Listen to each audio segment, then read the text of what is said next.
Dans les cités d'étoiles où le bonheur se touche du doigt, on entend parfois le pas des gardiens, des mains qui redressent la voie.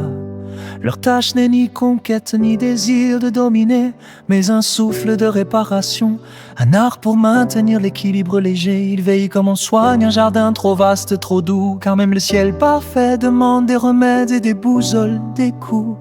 Compétence comme seule couronne, service pour unique loi.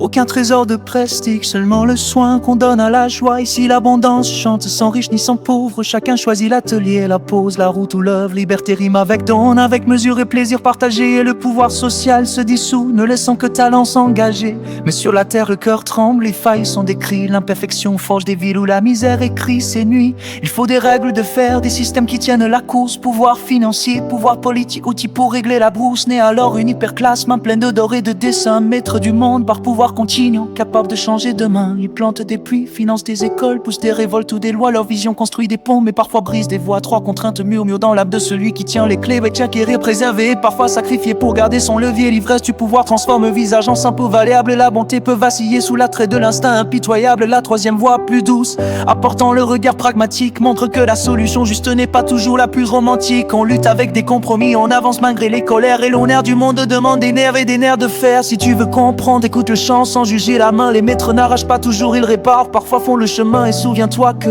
au-delà des trônes et des chiffres mouvants, l'esprit seul détient la force vraie, éternelle et réconfortante. Dans les cités d'étoiles, comme sur nos routes terrestres, le pouvoir est un outil que l'âme doit apprendre à rendre maître. Que la volonté d'entendre soit la lampe qui éclaire la nuit, et que chacun, en son cœur, cultive la force qui conduit